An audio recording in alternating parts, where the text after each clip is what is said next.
Welcome back, everyone, to Intro to 3D Printing. I'm really excited today to share with you some really amazing state-of-the-art applications that you may not know about yet. I'm also going to break down what I think 3D printing is not, as well as what I think 3D printing is. We're going to get a little more academic next time, but today we're going to focus on sort of high level, what's the big picture view? You ready? Let's dive in. 3D printing is exactly equal to additive manufacturing.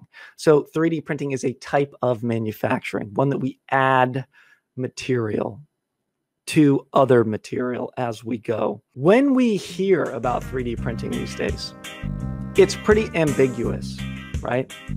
We hear that we should care about it, right? But it's not like a must-have. Like, these things aren't flying off of the shelves at the stores that we go to. Everybody doesn't have one in their kitchen. Everybody doesn't have one in their garage. You know, what gives? Is this just a nice to have, right? Like, we all heard that it helped a lot with personal protective equipment during COVID, but that's over now, right? So, like, who cares? Should it even be on our radar anymore? You know, in our world, once something works, we really stop caring about it. So what's really going on? Right? What's really going on? The future looks like stuff like this. We can make stuff like this out of 3D printing, you know? And how? Well, let's take a look. So this is the body of that Shelby Cobra. And there goes another piece. We can do all sorts of amazing things, like printing concrete. Okay.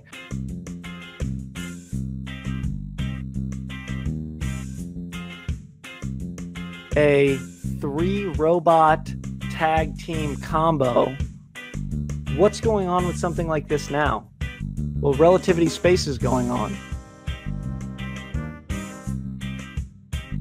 Print to launch pad in less than 60 days. Like, what year is it? Is this really happening? Yes, this is not this year. This was happening before COVID, right?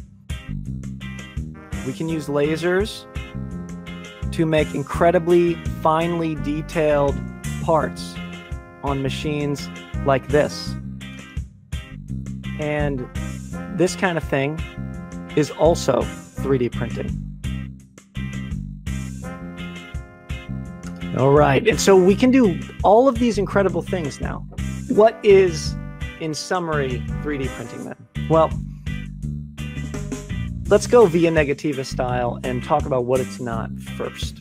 It's not always better than hardware stores, but it is great for supply chains, especially remote supply chains and remote locales.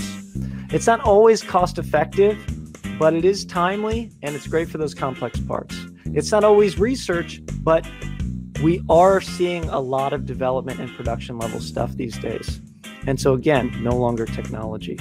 It's not a must-have, but it is a competitive advantage. That's for sure. So it's not a why or a what. It's just a how, okay? It's a how. You've got the 3D design. How do you make it? Well, that's where 3D printing can come in, but it's not always the best solution. It's simply one method of processing. How should someone figure out how they can be most useful? Whatever this thing is that you're trying to create, what would be the utility delta compared to the current state of the art times how many people it would affect?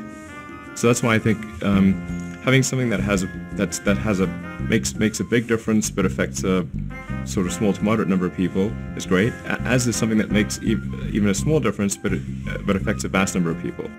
Something that makes a big difference for a very small number of people right now, like rockets, concrete 3D printed houses, race car parts are happening, things like this, or something that makes a small difference for many people. Think personal protective equipment, nose swabs, face shields, these types of things, right?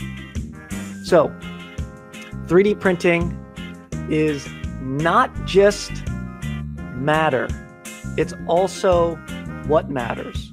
That's when we win with 3D printing.